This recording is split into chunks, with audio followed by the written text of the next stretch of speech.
Hey guys, Frank with Tithely, coming to you with another episode of Modern Church Leader. As always, excited. I love doing these shows. Love talking with church leaders and pastors of all types. And today we've got a great show talking a little bit about kind of campus ministry and what it's like using tech to reach college students and how the pandemic has affected that and all those kind of things. So really excited about today's guests. And with that, let me pop them in. Wes, how's it going? Good, brother. Thank you for the invitation. Glad to be here 100%. today. 100%. It's always fun. And like I said, one of the early shows I did as we started this was with a really small church in Texas. And it was like literally the little white church, like on the corner. It was like 50 people, white picket fence. And I looked it up while we were on the show so I could like show it. So we love doing this show. Like I love talking to churches, again, of all shapes and sizes from all over the country. Hopefully we're going to get some, I think we've done a couple in Canada. So hopefully we'll get some of our Australian friends in here. But that one's a little trickier. So anyways, tell us a little bit about you, how you got into ministry, a little bit about the church that you serve at, and just give us the background. Love to. Yeah. So I grew up in Murray, where I currently serve at the church that I currently serve at. Graduated at 18, kind of had this fire put in me a few years before of, hey, what's it look like maybe for you to do full-time ministry? My grandfather had been in full-time ministry. My dad had almost always been in part-time ministry. And so I went to Lipscomb University in Nashville, did my undergrad there, and then moved to Bowling Green, Kentucky for 4 years and did youth ministry there. But my wife and I felt called to Murray back home, which I told God, don't ever bring me back here when I was 18. You went to Nashville. Nashville is like, amazing. And I was pre-hot chicken. So like right after we left, the hot chicken arrived. Okay. Side note, we got a team meetup in Nashville, I think sometime in October. And I was like, I've been there a bunch of times, never had hot chicken. I think it's Hattie B's. Hattie B's is the place that I always hear about, and we never end up. We've been in line before and just never executed. We're like, this is too long. We're not waiting. So we catered it for the team, like lunch or something like that, so we can finally have like legit Nashville. I hear there's other places that are better than Hattie B's, but I'm happy with just trying one of them. Yep. No, there is. I have a friend that goes in there and gets a sticker at every hot chicken place he goes to. And I'm like, where's that one? And he's like, oh, you got to know it's down. I'm like, whatever, man. Right. Hidden. Yeah. But yeah, went to Nashville, Bowling Green, and then back to Murray. So I work for the University Church of Christ now. We spend a lot of time talking about university, college students. That's why our church was planted. And the ministry that kind of houses my wife and I as our missionaries here is called the Racer Campus Ministry, 52 years old, which is really crazy that this ministry's been here for 52 years or so. Ministry, just to, again, it's kind of fun to talk about the stuff like the ministry kind of puts you with that church, or is the ministry somehow connected to that church? Like, what's that dynamic like? The way we typically explain it is that the University Church is our sponsoring church. Okay. And so I am on staff for the University Church, go to staff meetings, preach from time to time. However, my wife and I work full-time at our ministry house that's on campus all day, every day. And so our ministry is its own student organization on campus. Okay. However, all of our funding comes from the University Church, and then a little bit of our funding from our alumni. And so it's kind of a cool relationship to be housed completely under one church and not have to worry about a lot of churches being involved. At the same time, we got a really cool space on campus to be here all day, every day. Gotcha. So you guys have like, just trying to kind of, you have offices on campus or like? Yeah, so we have a ministry house that's just on the corner of campus with our two offices. We have 4 bedrooms upstairs for male residents. And then we have like a 2,000 square foot annex where we typically meet and do kind of worship, Bible study, that sort of thing. Wow. But with COVID, 2,000 square feet's not that much room. And so that's interesting. So what, is that like a normal thing? I haven't heard of that before in, my church discussions with people and kind of campus ministry and all this kind of stuff. Is that a common thing to have like an actual on-campus facility for the campus ministry and all of that? Yeah, it is in this region, I suppose. And so of our campus ministries here on campus, we have at least 10 that are kind of fully functioning all day, every day. 1, 2, 3, 4, 5 of us have houses. And so kind of half of us that are on campus have some sort of space. It's either a house or like a student center type of space where, and all the way from just like 2 or 3 rooms to, I mean, our BCM here is a couple floors. I mean, they can fit 200 people in one of their rooms, no problem. Yeah, that's cool. Really cool. Yeah, that's pretty cool. So like, what does a normal day in your life look like, minus COVID? I guess let's go pre-COVID. Campus pastor, you know, you're out there reaching college students. You know, what does that look like for you? Yeah, so for us, it's so my gifting plays a lot into that.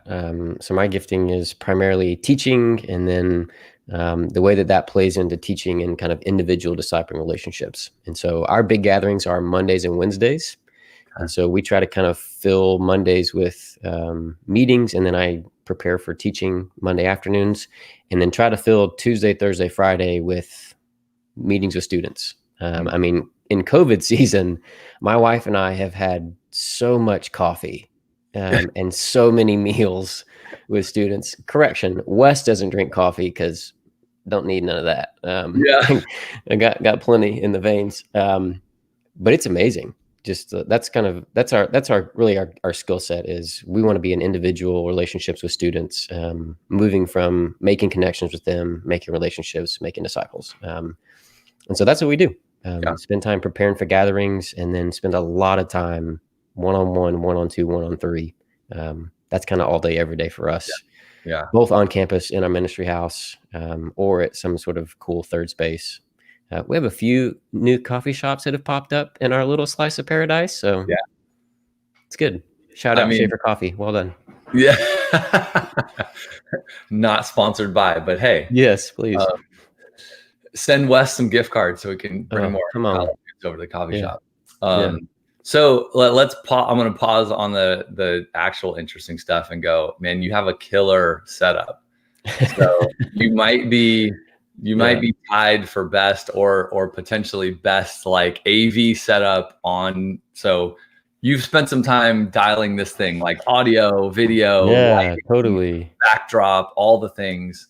Like, why? Like you're a campus pastor pre-COVID. I'm sure you weren't spending a lot of time on Zoom. Oh my gosh.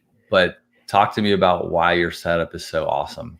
Yeah, totally. That's, you know, pre-COVID still, I mean, our ministry has functioned for a long time, just treating people like family. And so like tech stuff just really wasn't a deal. If we had a projector and can just kind of throw some lyrics up, cool.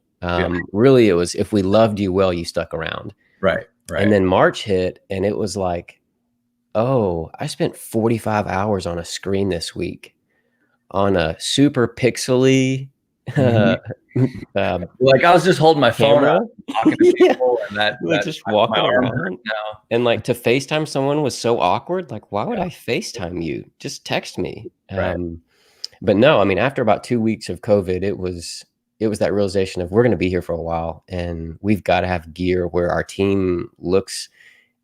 This sounds bad. Maybe we look like we know what we're doing, but really, if you're going to sit and listen to me teach for 30 minutes, how much better is it if I look like I'm there with you, or look like what you would typically see on a screen if you watch Netflix or YouTube or something? And so, and it wasn't, I mean, a ton of money to get a setup, but we thought that was really important. And I remember a conversation with our elders just buying tech stuff for us and for the church building. One of them looked at me and was like, "Why are you asking?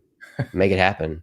It was like just so obvious, like, yes, do it now. And so, I mean, I remember everything on my Amazon box just got dropped. Just like, yep, it's coming. And you got it like before it was all sold out. I think there was a period, right, where a bunch of stuff was like gone. People couldn't get it. No, we got lucky, got everything pre-April. And so, but no, that's a big deal. And I still think it's a big deal. I've worked on the AV side of things for a few conferences, and Mm-hmm. I've never thought, oh, let's do this every day. Right. But now, I mean, I didn't blink this morning setting up the camera and the microphone. Right. Like, this is just normal. And yeah, everybody knows how to get on Zoom or whatever they use. And there's not like pre-COVID. I mean, Tidely is all remote. So we do everything on video. We have no offices. So we've, 5 years of just doing that. And even with customers, like we try to get on video calls and like walk them through stuff. So, we're very comfortable, but pre-COVID, you always had the like, how do you do that? Like, what's a browser? How do I get on the meeting? How do I get like all those kind of things? And like now it's, that issue doesn't exist anymore. Well, I can't tell you how many conversations we've had with some of our more wise church members, little more aged in years, that now it's just not a deal. Right. We've got a couple Sunday morning classes going right now, and I'll ask one of our elders who's teaching, hey, how many were in there? And he'll say, oh, we had 25 on Zoom. And we're not talking about 25 people in their 20s. I mean, this is 50 plus, 60 plus, just getting up and logging in and doing it. It's awesome. It's really awesome. Yeah, no, it's a pretty cool, side effect of all this. So like, talk to me about how you're thinking about tech. I don't know, just talk to me about like tech. You've obviously invested in the AV side of things because you're on meetings. Like what else are you seeing as important as it relates to using tech, reaching people, doing your ministry during COVID, and maybe what you might take with you coming out of COVID, whenever that is. Yeah, totally. I'll tell you how we failed, and that'll help us get to how we were working.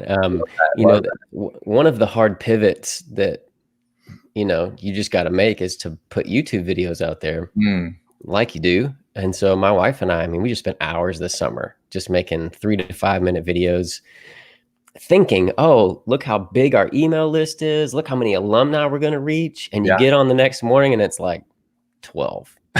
You're like, all right. Like, so that's you, honey. That's me. Yeah. That's your pastor. My mama, your mama. You're like, well, that's not good. And so then once the students kind of got back and dialed in, we're like, hey, what do you want? And they're like, hey, man, the videos look great, but just put it on a podcast and I'll listen to it sped up walking to class. And so that's been our kind of like move now that we're preparing for. So our students will have a ginormous winter break. And so now we're prepping for how can we do everyday podcasts? Because like right now, our students who listen to podcasts walking to class, you speed it up time and a half. You got a 12-minute walk. You can get a 24-minute sermon and just walking to and from class. Right. Well, that's amazing. And so, even a cheap microphone, just take your sermon, put it on a podcast, drop it in, lots of podcast stuff for free. And all of a sudden, my show last week, Mallory, she started a podcast, Woven in Truth, doing it for 1.5 years. She's in the ministry, but she started this thing kind of on the side. And it was a really good episode around like starting a podcast and like what that's done for their ministry and how they've kind of worked at it. And I love that, like tying it in, you can just do it as a podcast. They can listen to a 30-minute sermon on the walk to class because everyone listens to it faster. Like pro tip, right? Like you record the audio and they just throw their AirPods in and they're walking around school and they're listening to it. I mean, podcasts are like blowing up. Yeah. And if you're a part of our local church, they're going to do the opposite because I tend to talk at 240 or 250 words a minute, pretty normal. And so they're going to slow it down a little bit. They're going to go back. Which is totally fair. Like, but you can do that. Like, that's the beauty of it is like, how do you want to reach more people? You got to get your voice out there. And so, I remember Donna Miller saying, if you write any book, you need to just write a book of your story. And so we make a big deal of sharing people's stories. And so that's what we're looking at doing over the break is how many people's stories can we share via podcast, just to find some of that solidarity. Right. But we can't do that in person. Like I can't sit here and just talk with everybody, but I can put a microphone under their nose and say, hey, just tell me your story. And then we've got podcasts for weeks based on just sharing people's stories that creates that solidarity, creates that family that we can't have in a lot of ways right now. So YouTube didn't go too well. Even live streaming ministry stuff, students are like, bro, I'm on a screen all day. I either want to come see it live or just put it on the podcast. Like, I'm not. And That's all not where I'm at. that's interesting. Yeah. Yeah, because I Also, mean, go ahead. every church is, well, I mean, just every church is, like Sunday service or maybe a midweek service, like doing the live thing, or a lot of pre-recording as well, but visually being there in some way. But it's a lot of work, and it is interesting, like to see the fatigue has set in for sure, maybe months ago, for a lot of people that aren't back in the buildings yet.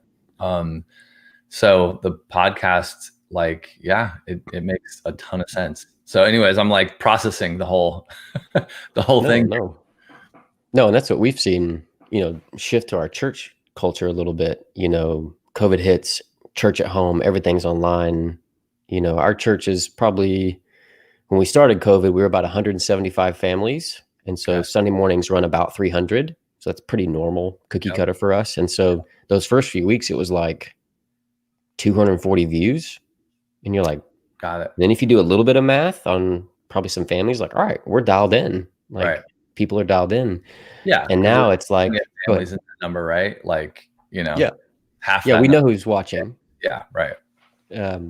But then you get kind of back in person, and you've seen all the writing about, going in person and online. You have this strange, like, who's here, who's not. And then now that we're kind of probably normalized in person, our online numbers are going down.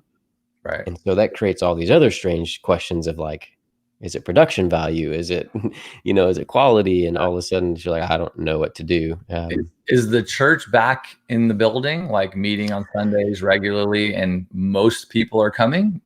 Have you guys? No. So yes, we are in the building doing the Kentucky Guideline dance. The bluegrass dance. So take temperatures. Everybody's masked up. 6 feet apart at least. We're running probably 125 to 150. Okay.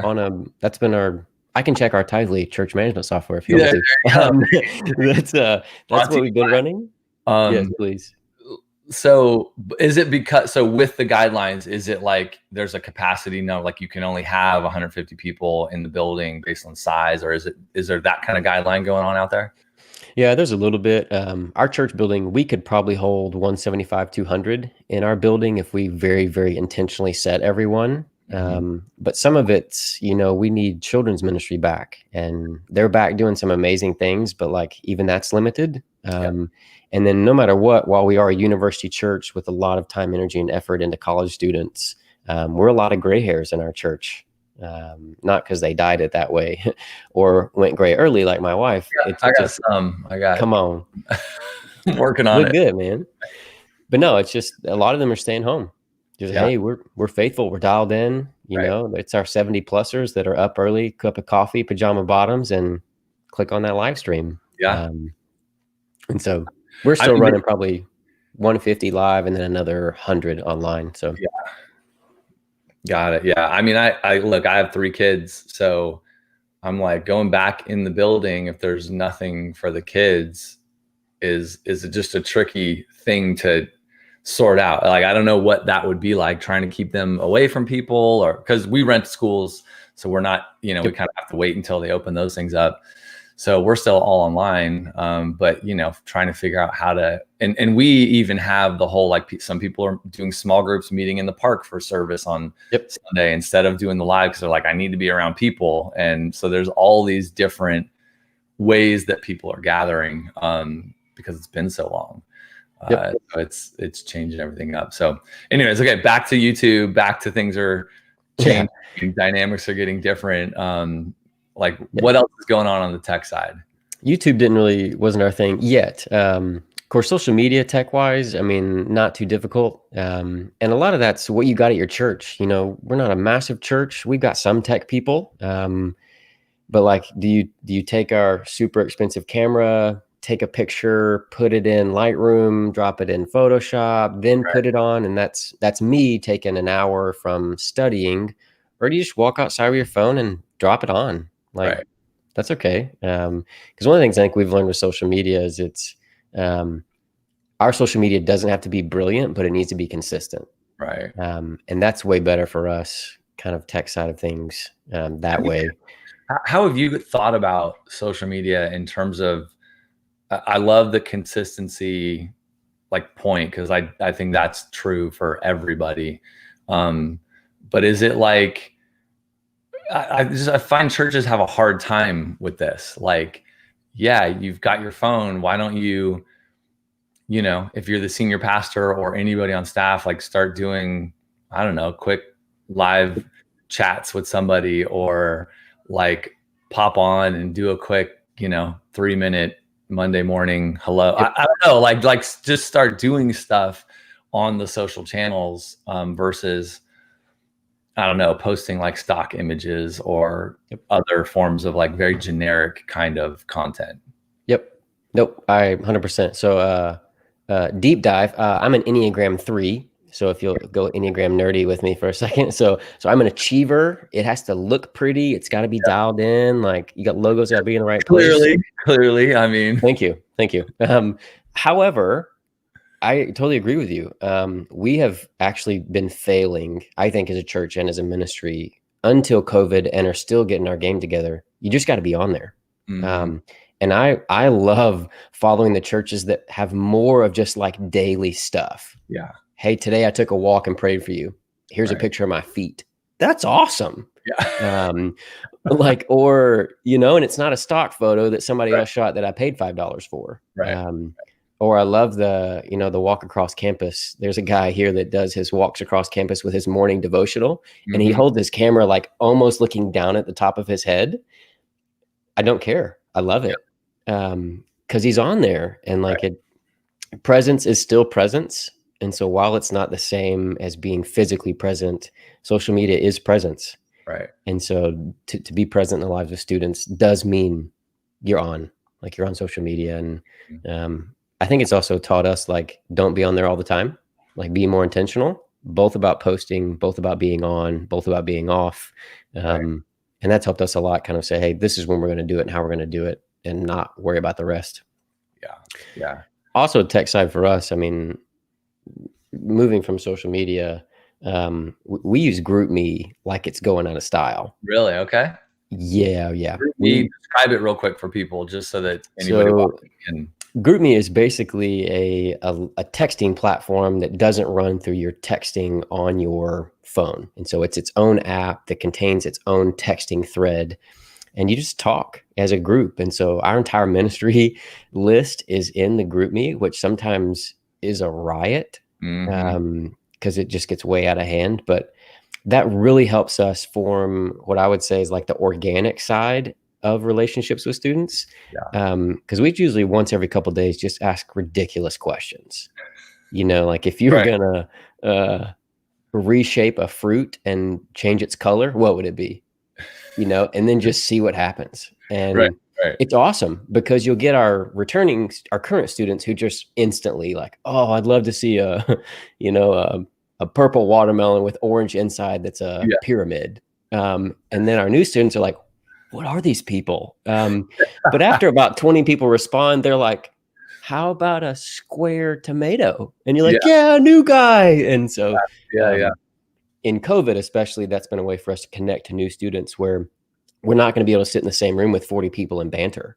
We just can't, and that's what our Wednesday night classes are and our small groups are, but we can do that on GroupMe. We can be playful, we can have fun, we can post videos, and, GroupMe's got a great meme creator. And so all of a sudden, if somebody says something stupid, which happens all the time, memes are coming for days. And so that's been a really organic way for us to use our phone in a very intentional way, but to not have to worry about being on social media and all that contains. GroupMe is kind of its own contained thing. And so like where you have the family together kind of thing, right? It's like totally, it's the family chat. And it's a little, most people know each other, or half the people know each other, and have the connections. How have you gone, because you mentioned at the beginning that, the one-on-one relationships that's the foundation, right, of your ministry, but that looks different. So how are you doing that now? Like, how have you transitioned out of the, or maybe there was a time and you can kind of get with people, have coffee now, but what were you doing, and how were you using tech to kind of maintain those one-on-one relationships? Yeah. So that was all day, every day on Zoom. And so that was living the life. That's right.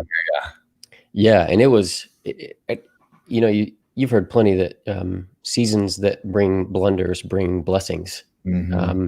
And so one of the things I found using Zoom or FaceTime is that I was actually asking better questions. That having to use the tech, it creates a space between me that I don't have when I'm in the room with you. I can see your body posture when we're in the room.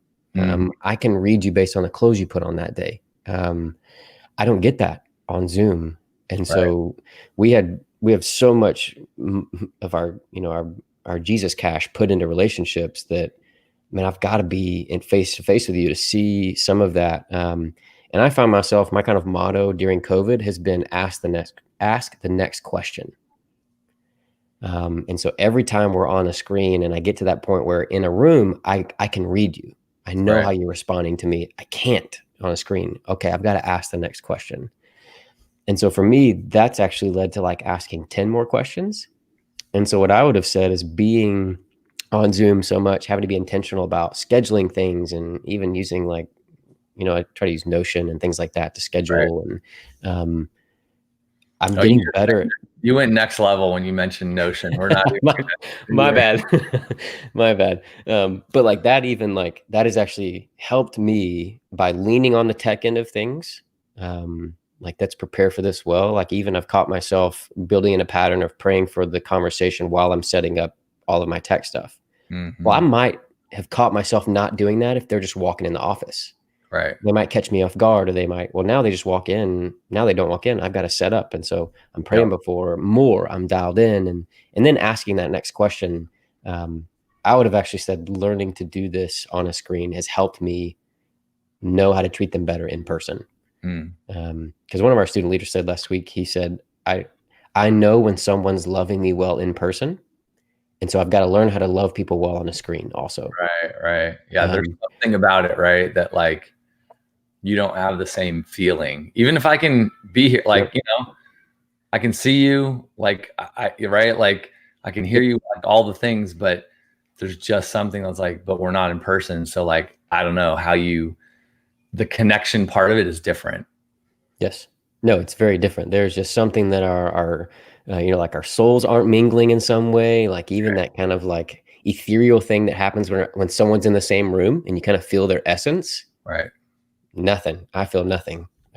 Just sitting on here, you know, and so that's been a definite barrier for us as a ministry because we're so relationship based. Yeah. But you know, like I said earlier, we move from making connections to making relationships. But if we can just foster even keeping a connection, that's good enough for us. Mm-hmm. And so sometimes we might not be moving with a new student from making a connection to making a relationship because the video is difficult, because the FaceTime's hard. But can we keep the connection longer? Totally.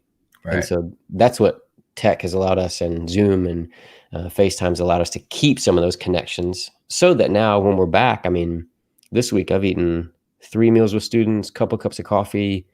So I've gotten to see them. Right. I do think it's so sad when they ask me if they can hug me. That's just like such a like. You're like, I'm cool. You cool? Like, yeah, like okay. One of our guys here, he just transferred in. The first time I met him, you know, we're hanging out bro style, and he went to bro hug me, and then he like freaked out. Yeah. Oh man, I'm sorry. Can I shake your hand? Yeah, man, it's good. But like he and I can eat now, and like it's amazing. And so the thing that I've realized with that is that he and I sent hundreds of text messages before we ate lunch.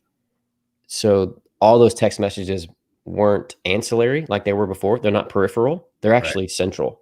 And texting is one of the things for us. I have quite a few campus ministry friends that don't want to text people.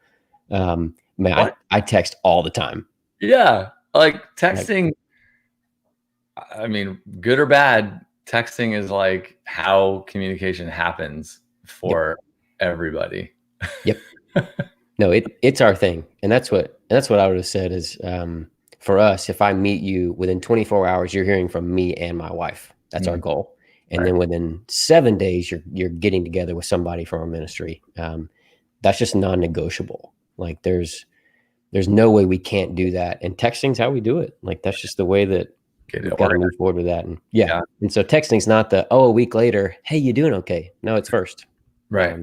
Because I can't mask as whatever. Yeah. Hard. We'll just leave it there. So let's wrap up. I want to jump back to the podcast for a second. How are you thinking about how are you going to produce these things? So you talked about stories, pulling out people's stories. So you have like an idea.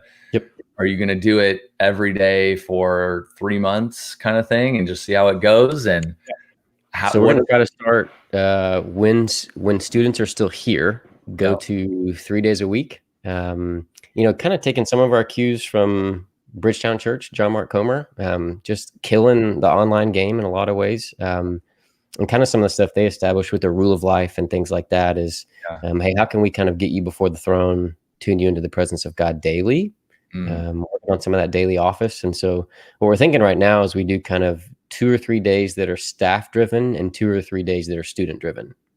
And so we'll push the podcast that way. And so we might still put a teaching on there. Go ahead. Is it going to be 5-minute shows, 30-minute shows, like 5 or less? 5 or less. 5 or less. Gotcha. Very cool. And story driven. So if I can do 5 minutes or less story driven, and even if it's content that I'm writing, can we drive it with story? And that way we let the story kind of be the thing that drives us forward. We always want, making connections, making relationships, pushing toward making disciples is really the move from learning someone else's story. What's your story to now let's create stories together. Let's make this our story. And then moving toward how do we introduce them to God's story? And so let that move happen via weekly podcast that we're kind of constantly cycling back through that. What are the stories of scripture that kind of invite us into something really sweet? And then what are your stories as a campus, like as students? Right. Kind of pushing that toward how do we then influence the stories of other people? So that's what we're thinking, because our students will go home for 8 weeks, which is it's a long time. And it's amazing. Are you going to have them come in to record them when they're together, or is it going to be like, hey, turn on your mic on your phone? And so we're going to try to record a bunch of that before they leave, so that we have a good clean recording as much as we can. Since I have some of the tech stuff, it's fine. It's great. Record it on your phone. That's awesome. Right. But one of our AV guys here, he looks at me every time. He says, if you've got it, use it. Yeah. And so we want to use it and we want to do it well. And it's not too difficult with, a MacBook Pro and a microphone to make something really awesome. Yeah. And then you're going to push it out on like Apple Podcasts kind of thing and get everyone. We has it on Podbean, pushing through Apple Podcast. Most of our students now are on Spotify, which has been a shift the last couple of years. And so Spotify is huge. Yeah. And so we got to get it there too, but that's kind of the answer right now. I'm excited. I think that'll be a good shift for us. I didn't see that coming. Really. I want to hear how it goes. I think that's a golden nugget of the show is like churches think about podcasting, and you're already creating the audio, even if it's from video, you can pull the audio, push it out on podcasts and enable your church to listen to it that way. Yep. Yeah. It's not difficult. And if it is difficult, just find a millennial like me, party on, or younger. Some of us do like to work hard, but that's another conversation. But yeah, no, totally. I agree. And that's what we're trying to do for church stuff too. We've got to get stuff dialed in at church on podcasts. So yeah, love it. Well, Wes, it's been great, man. I know when folks listen to it, they'll pull away some good nuggets. Tell us where we can go to learn a little bit about the church and, listen to the podcast. Yeah, totally. So our church is the University Church of Christ. If you go to universitychurchmurray.com, right now you see kind of all of our links to sermons and stuff like that.